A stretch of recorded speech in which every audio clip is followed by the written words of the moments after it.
ఓం శాంతి. బాబా ఈరోజు మురళిలో మనల్ని డబల్ అహింసకులుగా కావాలి అని చెప్పారు.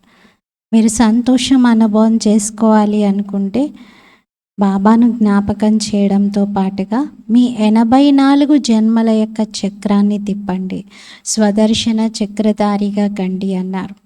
అలాగే ఇప్పుడు సివిల్ ఐడ్గా అవ్వాలి, ఇంకా క్రిమినల్ ఐని పూర్తిగా సమాప్తం చేసుకోవాలి అన్నారు. ఇది 21 अगस्त मुरली। मीठे बच्चे, तुम हो चैतन्य लाइट हाउस, तुम्हें सबको बाप का परिचय देना है, घर का रास्ता बताना है। మధురమైన పిల్లలు, మీరు చైతన్యమైన లైట్ హౌస్ వంటివారు.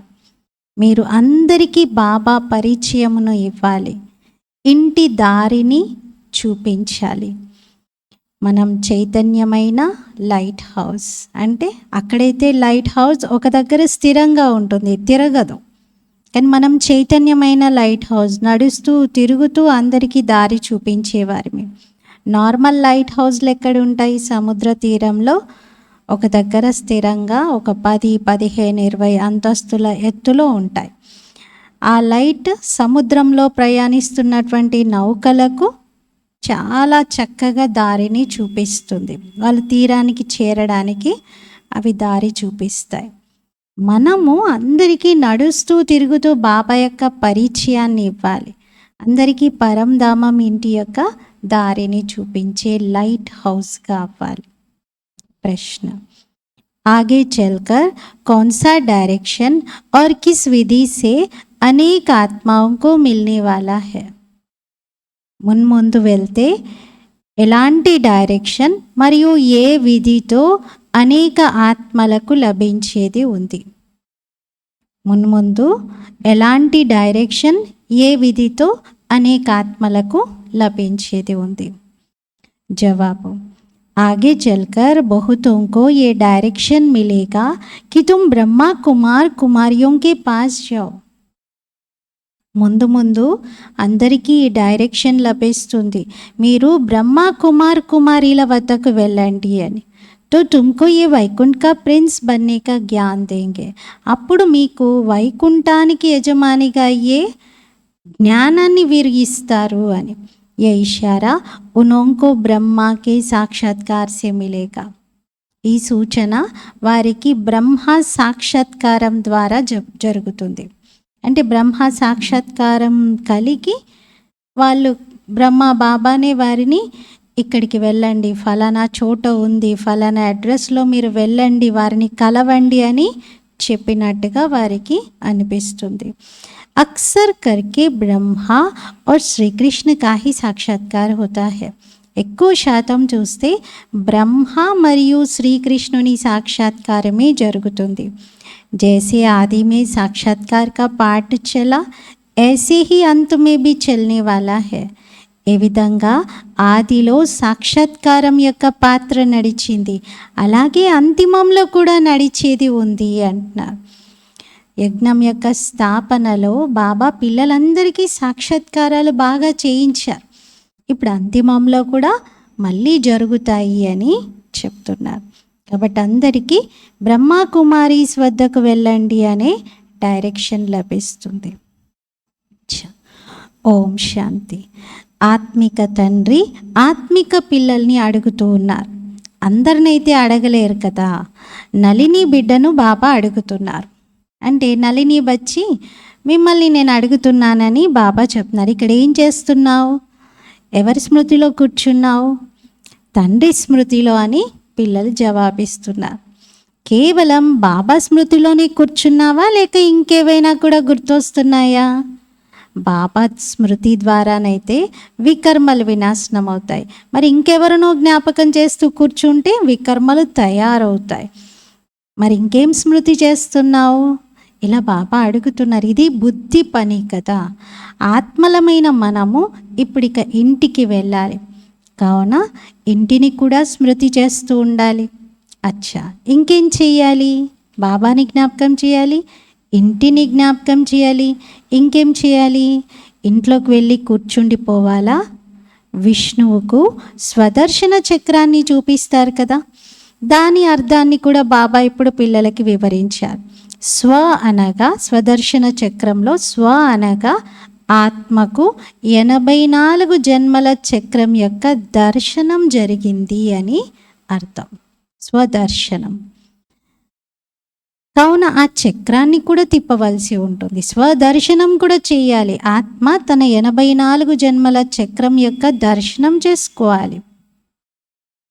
మీకు తెలుసు, మీరు 84 జన్మల చక్రంలో తిరిగి ఇంటికి వెళ్తారు. మళ్ళీ అక్కడి నుండి సత్యయుగంలోకి వస్తారు పాత్ర వహించడానికి. మళ్ళీ 84 జన్మల చక్రంలో తిరుగుతూ ఉంటారు. విష్ణువుకి చక్రమేమీ ఉండదు.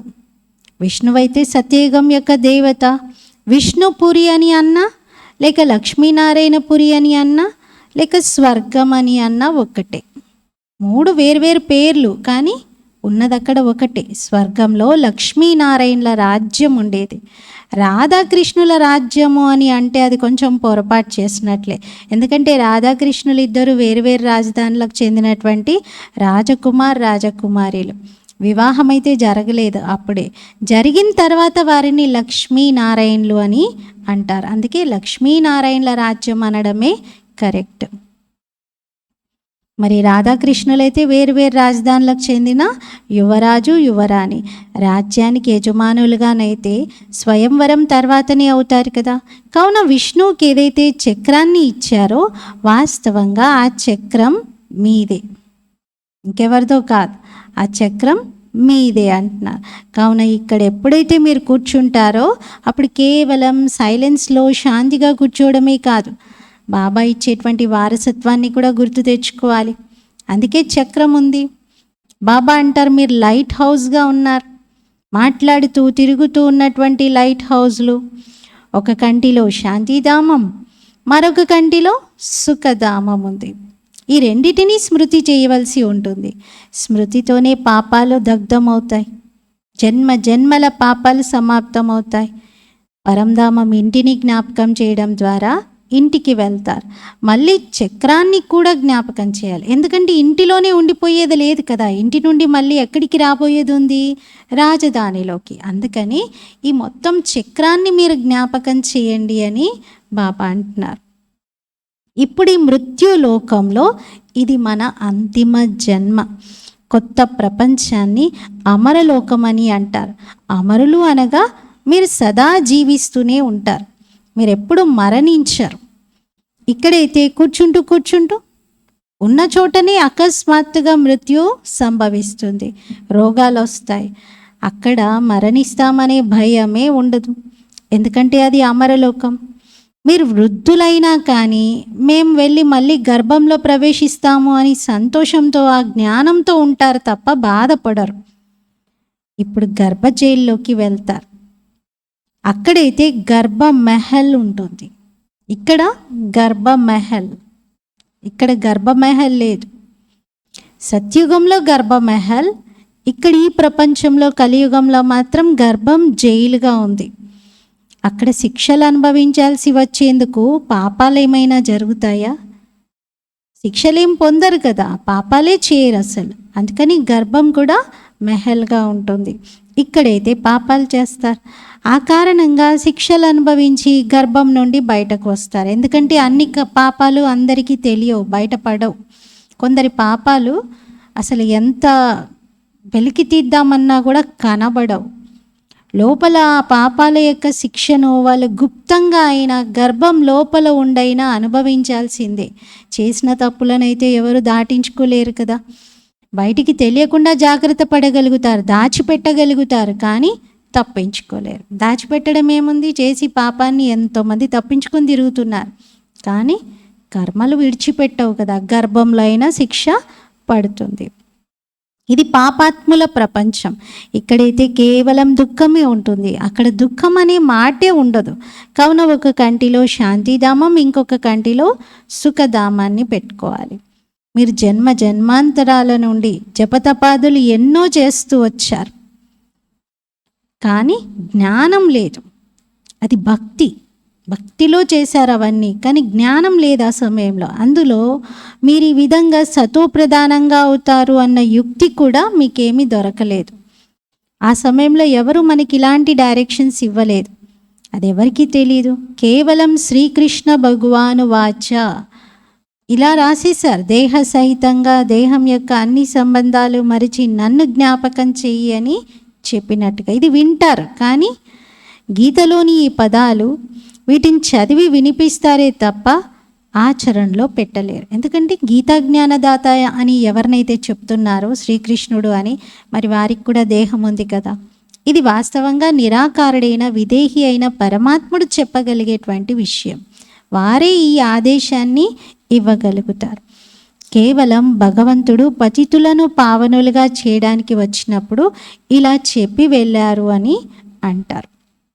కేవలం గీతలో పరంపిత పరమాత్మకు బదులుగా శ్రీకృష్ణుని పేరును వేసేశారు. ఇప్పుడు శ్రీకృష్ణుడైతే రథంపై కూర్చున్నవారు, మరి అతనికి రథం కావాలా?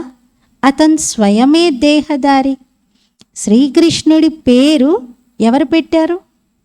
నామకరణం చేసినప్పుడు అందరికీ పేర్లు పెడతారు కదా. శివబాబా అయితే కేవలం శివ అనే పిలువబడతారు. శివబాబాకున్న పేరేంటి? శివ. ఆత్మలైన మీరు జనన మరణ చక్రంలోకి వస్తారు. కావున మీ శరీరానికి వేరువేరు జన్మల్లో వేరువేరు పేర్లు మారుతూ ఉంటాయి. శివబాబా అయితే జన్మ మరణాల్లోకి రారు. వారు సదా శివుడే. అందుకే పేరుకు ముందు సదా అని పదం ఫిక్స్ అయిపోయి ఉంది. సదాశివుడు బిందువుగా ఉంటారు. ఎలా అయితే ఒక బిందువును సున్నాను రాసినప్పుడు శివ అంటారు కదా. వ్యాపారస్తులు ముఖ్యంగా సున్నాను రాసే వెంటనే శివ అంటారు, సున్నా అనరు, శివ అంటారు. అంటే కొన్ని కొన్ని పదాలను చాలా పాజిటివ్ వేలో ఉపయోగిస్తారు. ఏ విధంగా మనం చూస్తాం, దీపం ఆరిపోయింది అన్నారు, ఏమంటారు? దీపం కొండెక్కింది అంటారు. అలా కొన్ని పాజిటివ్ సెన్స్లోనే ఉపయోగిస్తూ ఉంటారు. బిందువైన ఆత్మ చాలా సూక్ష్మమైనది. ఒకవేళ ఎవరికైనా ఆత్మ సాక్షాత్కారం జరిగినా అది ఎవరికీ అర్థం కాదు. అదే దేవిని చూస్తే, ఒక దేవతను చూస్తే సాక్షాత్కారంలో చాలా సంతోషపడతారు. అచ్చా, ఆ తర్వాత ఏంటి మరి? చూశారు సాక్షాత్కారంలో, సపోజ్ లక్ష్మీదేవి యొక్క సాక్షాత్కారం జరిగింది అనుకుందాం, చూస్తారు. తర్వాత ఏంటి? ప్రాప్తి అయితే ఏమీ లేదు కదా, అర్థం ఏమీ లేదు, తెలియదు. కేవలం నవవిధములుగా భక్తిని చేస్తూ ఉంటారు. దీన్ని బాబా నౌదా భక్తి అంటారు. అన్ని రకాలుగా ధూప దీప నైవేద్యాలను పెట్టి అన్ని రకాల ఆసన అన్నీ చేసి పూర్తిగా అన్ని విధాలుగా భక్తి చేస్తారు. దర్శనం పొందుతారు, ఇక అందులోనే సంతోషపడిపోతారు. ఇకపోతే ముక్తి, జీవన్ముక్తి యొక్క విషయం అయితే వారికి తెలియదు. అదంతా భక్తి మార్గం.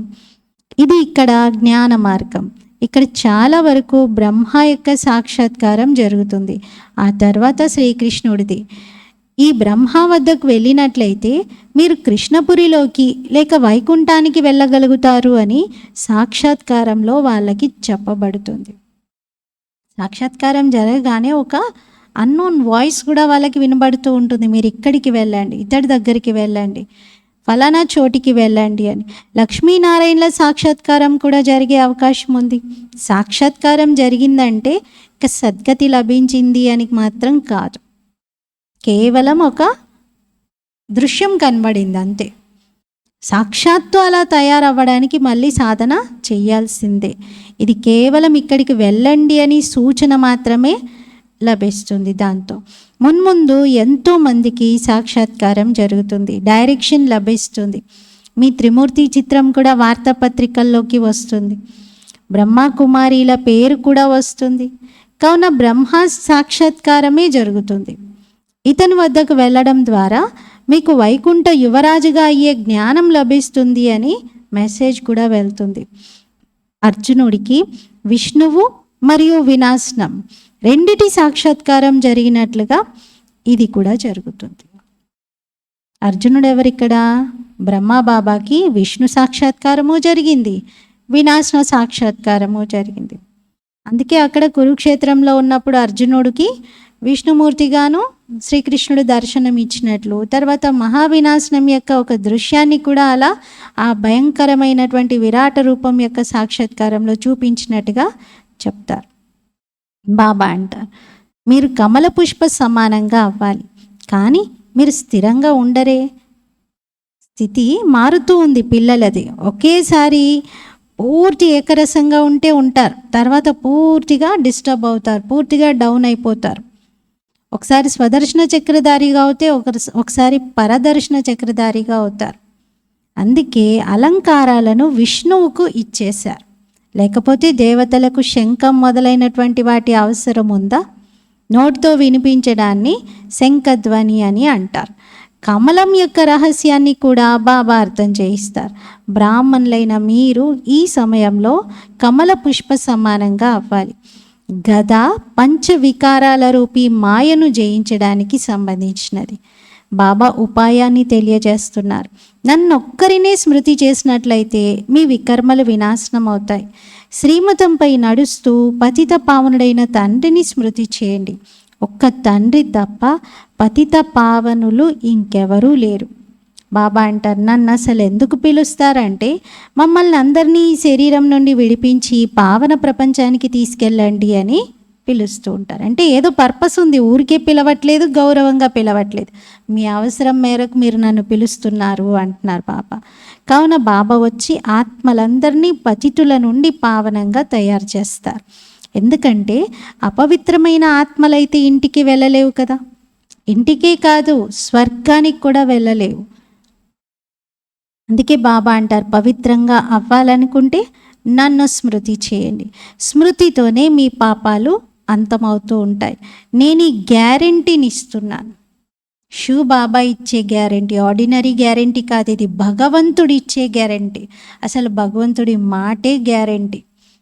మనం భగవంతుడి నోటి నుండి ఇంకా గ్యారెంటీ అనే పదం వినాల్సిన అవసరం లేదు. అయినా మన భాషలో మనకు చెప్తున్నారు గ్యారెంటీ అంటేనే తప్ప మనకు అర్థం కాదని. బాబా గ్యారెంటీ, నేను మీకు అన్ని జన్మల పాపాలను తొలగించి మీరు నన్ను జ్ఞాపకం చేస్తే మిమ్మల్ని చాలా ఉన్నతంగా చేస్తాను అంటున్నారు. ఓ పతిత పావన రండి, మమ్మల్ని పావనంగా తయారు చేసి కొత్త ప్రపంచానికి తీసుకెళ్ళండి అని పిలుస్తారు. మరి ఎలా వెళ్తారు? ఎంత స్పష్టమైన విషయాన్ని చెప్తున్నారు. బాబాది సహజమైన జ్ఞానం మరియు సహజమైన విషయం. కార్య వ్యవహారాలన్నీ చేసుకుంటూ నన్ను జ్ఞాపకం చేయండి అని బాబా అంటారు. ఉద్యోగాలు మొదలైనవి చేసుకుంటున్నా, భోజనం తయారు చేస్తున్నా కూడా బాబా స్మృతిలో చేయాలి. అప్పుడు భోజనం కూడా శుద్ధమవుతుంది. అందుకే మహిమ చేశారు, బ్రహ్మ భోజనం తినాలి అని దేవతలకు కూడా మనసు లాగుతుంది అని. దేవతలు కూడా తప్పిస్తారంట. బ్రహ్మ భోజనం జరిగి భోగు పెడితే సూక్ష్మవతనానికి దేవతలందరూ కూడా చేరుకుంటారు అని అంటారు. ఈ కుమార్తెలు కూడా భోగ్ను తీసుకొని వెళ్ళినప్పుడు అక్కడ సభ జరుగుతుంది. సూక్ష్మవతనంలో బ్రాహ్మణులు మరియు దేవతల యొక్క మిలనం జరుగుతుంది. వారు భోజనం స్వీకరించేందుకు వస్తారు. బ్రాహ్మణులు భోజనం చేసేటప్పుడు కూడా ఎలా అంటే చాలా శుద్ధంగా ముందు కొన్ని నీళ్లు చేతిలో తీసుకొని మంత్రాన్ని జపించి మొత్తం విస్తరి చుట్టూ వేసి అప్పుడు భగవంతునికి నమస్కరించి తింటారు. బ్రహ్మ భోజనానికి ఎంతో మహిమ ఉంది. సన్యాసులైతే కేవలం బ్రహ్మతత్వాన్ని తలుచుకుంటారు. వారు హద్దులోని సన్యాసులు. మేము ఇల్లు, వాకిళ్ళు, ఆస్తిపాస్తులు మొదలైనటువంటి వాటన్నింటినీ వదిలేశాము అని అంటారు. ఇప్పుడు మళ్ళీ సమాజంలోకి దూరిపోతున్నారు. వాళ్ళు కూడా పెద్ద పెద్ద ఆస్తులను ఏర్పాటు చేసుకుంటూ ఉన్నారు వారి సంస్థల పేరుతో. మరి బాబా అన్నారు, ఇదైతే మీరు చేసేది అనంతమైన సన్యాసం. మీరు ఈ పాత ప్రపంచాన్ని మర్చిపోతారు. మీరు మళ్ళీ కొత్త ప్రపంచంలోకి వెళ్ళాలి. ఇంట్లో గృహస్థంలో ఉంటూ ఇప్పుడు మేము వయా శాంతిధామం సుఖధామంలోకి వెళ్ళాలి అని మీ బుద్ధిలో ఉంది. శాంతిధామాన్ని కూడా స్మృతి చేయవలసి ఉంటుంది. తండ్రిని, శాంతిధామాన్ని మరియు సుఖధామాన్ని స్మృతి చేస్తారు. ఇది మన అనేక జన్మల అంతిమ జన్మ. 84 జన్మలు పూర్తయ్యాయి. సూర్యవంశీయుల నుండి చంద్రవంశీయులుగా, ఆ తర్వాత వైశ్యవంశీయులుగా, శూద్రవంశీయులుగా, వైశ్యవంశీయులుగా అన్ని రకాల వర్ణాలను క్రాస్ చేసేస్తారు. బ్రాహ్మణ, దేవత, క్షత్రియ, వైశ్య, శూద్ర అన్ని వర్ణాలు వారైతే ఆత్మయే. ఆత్మే పరమాత్మ అంటారు. ఆత్మను పరమాత్మని సంబోధిస్తారు. ఆత్మపై కర్మల ప్రభావం ఏమీ ఉండదని, ఎందుకంటే ఆత్మయే పరమాత్మ అని అనేస్తారు. ఆ ఒక్క తప్పు వాళ్ళు పలకడంతో, ఆత్మే పరమాత్మ అని చెప్పడంతో ఎన్నో తప్పులు చేయాల్సి వచ్చింది. ఆత్మే పరమాత్మ అంటే ఇంకా పరమాత్ముడైతే పాపాలు చేయరు కదా, అందుకని ఆత్మకి ఏ పాప పుణ్యాలు అంటుకోవు అని చెప్పేశారు. అలాగే ఆత్మ వెళ్ళి పరమాత్మలో లీనమవుతుంది అని చెప్పారు. ఇంకా ఆత్మ పరమాత్మని అంశము అన్నారు. అన్ని తప్పులే. ఈ అన్ని తప్పులు ఎలా జరుగుతున్నాయి అంటే ముందు ఆత్మే పరమాత్మ అని చెప్పడం వల్ల. అదొక్కటి సవరిస్తే అన్నీ చక్కబడతాయి అంటున్నారు. అది కూడా వారు చెప్పే తప్పుడు అర్థమే అంటున్నారు. ఆత్మే పరమాత్మ అని అనటం. తండ్రి కూర్చొని హంసో సోహం యొక్క అర్థాన్ని తెలియజేస్తున్నారు. హంసో అంటే మేమే, సోహం మేమే అలా దేవతలుగా, క్షత్రియులుగా, వైశ్యులుగా, శూద్రులుగా అవుతాము అని అర్థం. ఆత్మనైన నేను పరంపిత పరమాత్ముని సంతానాన్ని అని గుర్తు తెచ్చుకోవాలి. మొట్టమొదట మనం స్వర్గవాసులైన దేవతలుగా ఉండేవారిని, మళ్ళీ చంద్రవంశీయులుగా, క్షత్రియులుగా అయ్యాం. 2500 సంవత్సరాలు పూర్తయ్యాయి. మళ్ళీ వైశ్య శూద్రవంశీయులుగా, వికారీలుగా అయిపోయాం. ఇప్పుడు మనం పిలక స్థానంలో ఉండే బ్రాహ్మణులుగా అవుతాం. ఇక్కడ కూర్చున్నాం బ్రాహ్మణులుగా, బీకేగా. ఇది 84 జన్మల పిల్లి మొగ్గల ఆట. ఈ పిల్లి మొగ్గల ఆట యొక్క జ్ఞానం కూడా మీకుంది. ఇంతకుముందు తీర్థయాత్రలకు వెళ్ళేటప్పుడు కూడా కొంతమంది ఆ యాత్ర చేరుకోవడానికి పల్టీ కొడుతూ, అంటే పిల్లి మొగ్గల ఆట ఆడుతూనే దారి పొడుగున వెళ్ళేవారు. ఇప్పటికీ చూస్తే గోవర్ధన పర్వతం చుట్టూ ప్రదక్షిణం చేసేటువంటి వారు ఇలాగే చేస్తారు. పిల్లి మొగ్గల ఆటతో ప్రదక్షిణాలు చేస్తూ ఉంటారు. అంటే అది కూడా ఒక విధంగా భగవంతుణ్ణి చాలా హానర్ చేస్తూ, వారి యొక్క భావన, శ్రద్ధను అర్పిస్తూ అలా చేస్తారు. ఇప్పుడైతే మీ సత్యమైన తీర్థాలు 2 ఉన్నాయి, శాంతిధామం, సుఖధామం. మీరు ఆత్మిక పండాల్. మీరు అందరికీ సలహా ఇస్తారు, బాబాని జ్ఞాపకం చేసినట్లయితే శాంతిధామానికి వెళ్ళిపోతాము అని. సాధు సన్యాసులు మొదలైన వారందరూ శాంతిధామంలోకి వెళ్ళేందుకే కృషి చేస్తూ ఉన్నారు. కానీ ఎవ్వరూ వెళ్ళలేరు. వెళ్ళడమైతే అందరూ కలిసే వెళ్ళేది ఉంది. ఒకరు ముందు, ఒకరు వెనకాల, ఒకరు ద్వాపర యుగంలో, ఒకరు కలియుగంలో, అలా వెళ్ళలేరు ఎవరు. అందరూ ఫైనల్గా లాస్ట్కే వెళ్తారు. శివబాబా ద్వారానే వెళ్ళగలుగుతారు. సత్యయుగంలోనైతే చాలా కొద్ది మందే ఉంటారు, తర్వాత వృద్ధి జరుగుతూ ఉంటుంది. మీరే స్వదర్శన చక్రధారులు, దేవతలేమీ కాదు. దేవతలేమి స్వదర్శన చక్రం తిప్పడం చేయరు, అది మనమే చేస్తాం. అందుకే మనమే స్వదర్శన చక్రధారులం. కానీ ఈ సమయంలో మీకు మాయతో యుద్ధం జరుగుతుంది. ఆ యుద్ధంలో కూడా ఎవరినైతే శక్తివంతంగా భావిస్తారో వారి వద్దకు వెళ్ళి అందరూ శరణు తీసుకుంటారు. చాలా పవర్ఫుల్గా ఉన్నారు వీళ్ళు అని తెలిస్తే ముందుగానే వెళ్ళి వారి దగ్గర సరెండర్ అయిపోయి మమ్మల్ని రక్షించండి, వాళ్ళ దాడి నుండి కాపాడండి అని అంటారు. మరి మీరెవరి శరణ్ను తీసుకుంటారు? స్త్రీ పురుషులు ఇరువురు మేము మీ శరణాగతులు అవుతాము అని అంటారు. నాకైతే ఒక్క శివబాబా తప్ప ఇంకెవరూ లేరు అని అంటారు. ఆత్మలందరికీ తండ్రి ఒక్కరే, ఆ ఒక్కరికి మీరు పిల్లలు. సాధు సన్యాసులైతే ఒక్కరు కాదు, అనేక మంది భగవంతులైపోతారు. ఎవరైతే ఇంటి నుండి అలిగి వెళ్ళిపోతారో వారు భగవంతుడైపోతారు. అంటే అంటారు సన్యాసి అంటే సన్నాసి అంటారు. ఇంటి నుండి అలిగిన వారు వెళ్ళి ఆ విధంగా సన్యాసం తీసుకుంటారు అని. జో ఘర్ సే రూటే ఓ భగవాన్ అంటారు. అప్పుడు గొప్ప గొప్ప షావుకారులు, కోటీశ్వర్లు వెళ్ళి వారి శిష్యులుగా అవుతారు. మరియు అశుద్ధ ఆహార పానీయాల సభలను జరుపుతారు. తమో ప్రధాన మనుష్యులు కదా. హిందువులకైతే తమ ధర్మం గురించే తెలియదు. మరి గొప్ప గొప్ప వాళ్ళు, షావుకారులు వచ్చినప్పుడు అలా అశుద్ధ ఆహార పానీయాల యొక్క సభలను జరుపుతారు అంటున్నారు. బాబా అర్థం చేయిస్తారు. మీరు వాస్తవానికి ఆది సనాతన దేవీ దేవతా ధర్మానికి చెందిన వారే, కానీ పతితంగా అయిపోయారు కాబట్టి స్వయాన్ని దేవతగా పిలుచుకోవట్లేదు. ఆ ధర్మమే కనుమరుగైపోయింది. మనుషులు ఎంత వికారీగా అయిపోయారంటే వికారీ దృష్టిని విడిచిపెట్టలేకపోతున్నారు. ఒక మినిస్టర్ బాబా వద్దకు వచ్చి బాబాకు తన మనసులోని విషయాన్ని చెప్తున్నారు. నా దృష్టి వికారీగా అవుతోంది, నేనేం చెయ్యాలి అని అన్నారంట. ఇప్పుడు తండ్రి అయితే అర్థం చేయిస్తారు, పిల్లలు పవిత్రమైన దృష్టి కలవారిగా అవ్వండి. ఎప్పటి వరకైతే వికారీ దృష్టి కలుగుతుందో అప్పటి వరకు మీరు పతితులుగానే ఉండిపోతారు. పరస్పరం సోదరులుగా భావించండి, అప్పుడు ఈ వికారీ దృష్టి దూరం అయిపోతుంది. ఎవరిని చూసినా కూడా సోదరులుగా భావించండి, అప్పుడు వికారీ దృష్టి ఉండదు. ఆత్మలమైన మనం సోదరులం, ఒక్క తండ్రి నుండి వారసత్వాన్ని తీసుకుంటున్నాం. ఆత్మకు సింహాసనం ఈ బ్రుకుటి, దీనిని అకాల సింహాసనం అంటారు. అకాల ఆత్మ ఈ సింహాసనంపై విరాజమానమై ఉంది. ఇది మట్టి బొమ్మ, శరీరం అంతా మట్టి బొమ్మ, మొత్తం పాత్ర అంతా ఆత్మలోనే నిండి ఉంది.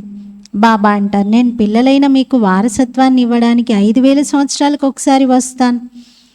మనం హెల్త్, వెల్త్, హ్యాపీనెస్ అంటే ఆరోగ్యము, ఐశ్వర్యము, ఆనందము, అన్నిటి వారసత్వాన్ని బాబా నుండి తీసుకోవడానికే వచ్చాం. సత్యయుగంలో అపారమైన ధనం లభిస్తుంది. మీరు 21 తరాలు దేవతలుగా అవుతారు. 1, 2 కాదు, 21 తరాలు దేవతలుగా అవుతారు. వృద్ధాప్యం రాకుండా ఎప్పుడు ఎవరు మరణించరు. అంటే పూర్తిగా 150 సంవత్సరాల ఆయుష్ను పూర్తి చేసుకొని శరీరాన్ని విడిచిపెడతారు. 150 సంవత్సరాల వయసు అంటే అక్కడ వృద్ధాప్యం అంటారు. కానీ వృద్ధాప్యపు లక్షణాలు కనబడవు.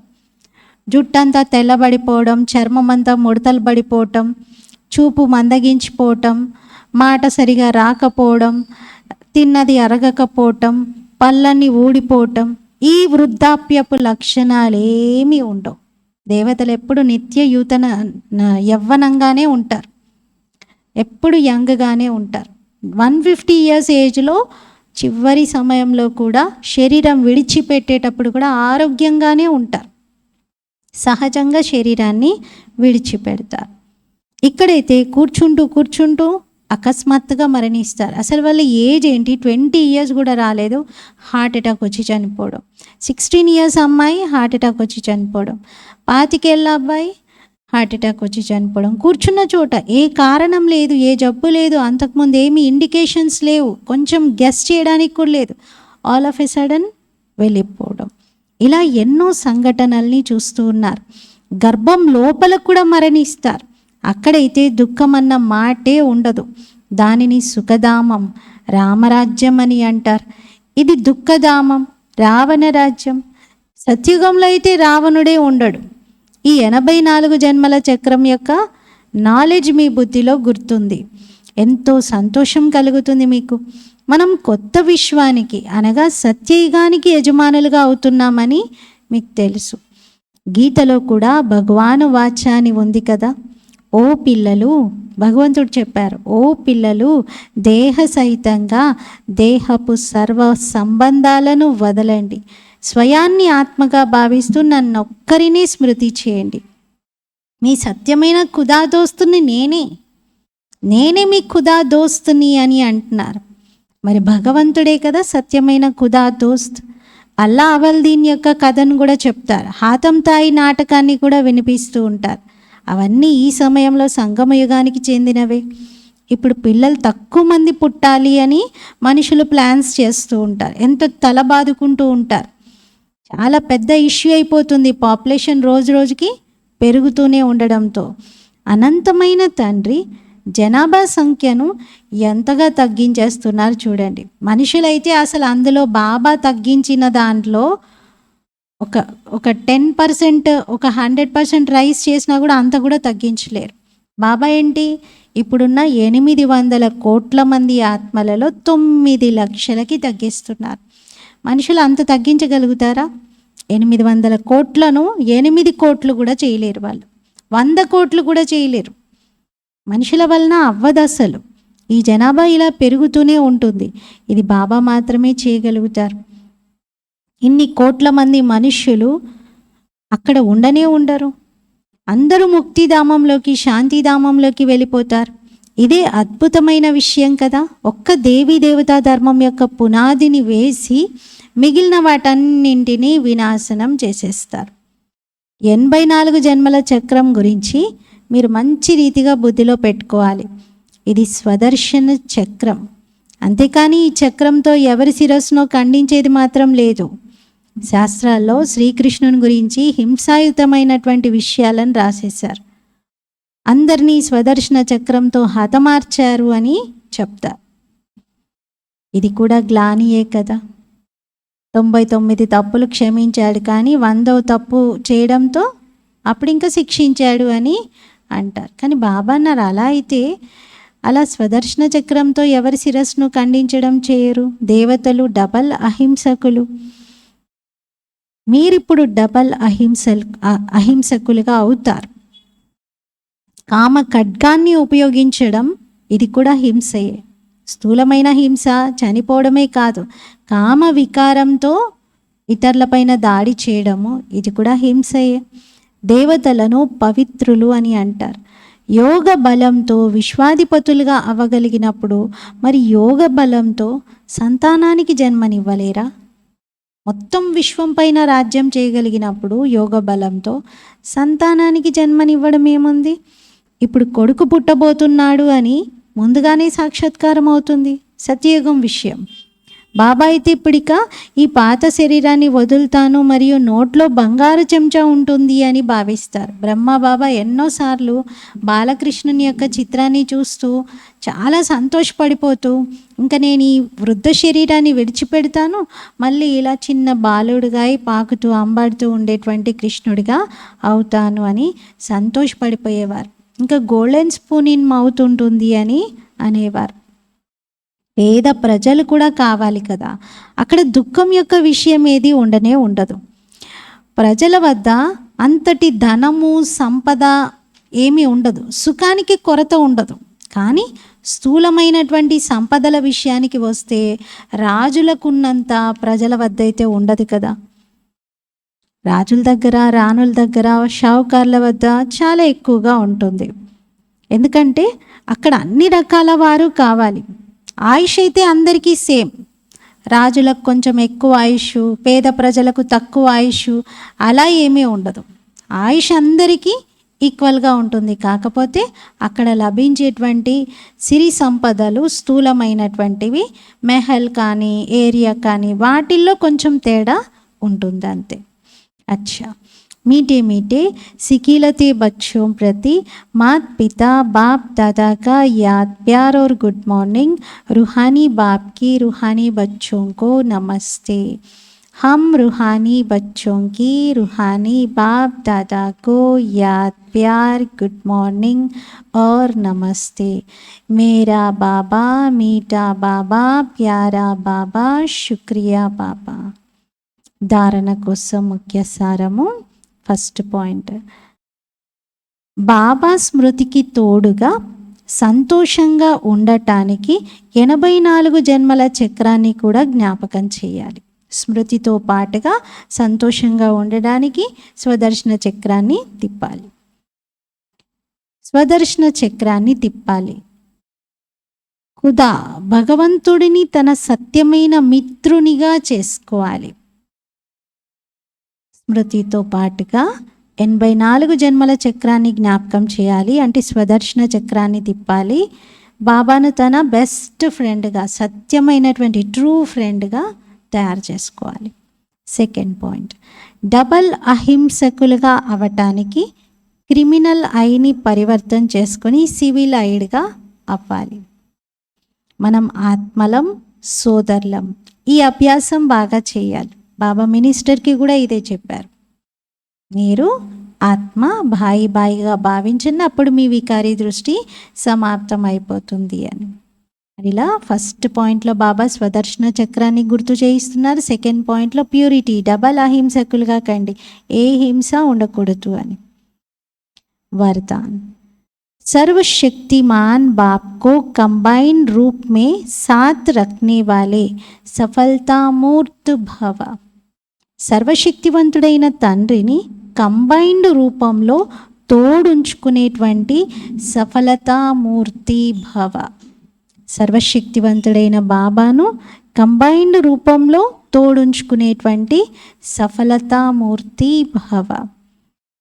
వివరణ: ఏ పిల్లలైతే సర్వశక్తివంతుడైనటువంటి బాబాతో కంబైన్డ్గా ఉంటారో వారికి సర్వశక్తులపైన అధికారం ఉంటుంది.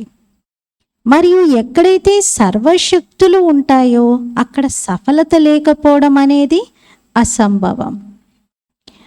ఒకవేళ సదా బాబాతో కంబైన్డ్గా ఉండటంలో కొంతనైనా లోటు ఉన్నట్లయితే సఫలత కూడా తక్కువగానే ఉంటుంది. సదా తోడును నిర్వర్తించే అవినాశీ సహచరుడిని కంబైన్డ్గా ఉంచుకున్నట్లయితే సఫలత జన్మసిద్ధాధికారంగా అవుతుంది. బాబాను మన కంపానియన్గా, సాథీగా, సహచరుడిగా చేసుకొని ఉంచుకోవాలి. అప్పుడు సఫలత జన్మసిద్ధాధికారంగా అవుతుంది. ఎందుకంటే సఫలత మాస్టర్ సర్వశక్తివంతుల ముందు వెనకనే తిరుగుతూ ఉంటుంది. ఎవరైతే మాస్టర్ సర్వశక్తివంతులుగా ఉంటారో వారి ముందు వెనకనే సఫలత తిరుగుతూ ఉంటుంది. సఫలత మన దగ్గరే ఉంటుంది, ఎటు వెళ్ళదు ఇంకా. స్లోగన్: సच्चे वैष्णव वह है जो विकारों रूपी गंदगी को छूते भी नहीं. సత్యమైన వైష్ణవులు ఎవరంటే ఎవరైతే వికారాలని, మురికిని తాకను కూడా తాకరో వారు. సత్యమైన వైష్ణవులు అంటే వికారాలనేటువంటి మురికిని అసలు తాకనటువంటి వారు. ఏ వికారం కూడా తాకకూడదు. కేవలం ఇది పవిత్రత పాటిస్తే సరిపోతుందా, అప్పుడు కంప్లీట్ వైష్ణవ అంటే కాదు. లోభం కూడా ఉండొద్దు, మోహం కూడా ఉండొద్దు, అహంకారం కూడా ఉండొద్దు, క్రోధం కూడా ఉండొద్దు. ఏ వికారం మనల్ని టచ్ కూడా చేయకూడదు. ఈరోజు స్వమానము: నేను సఫలతామూర్తుడను, నేనాత్మను, సఫలతామూర్తుడను. ఓం శాంతి.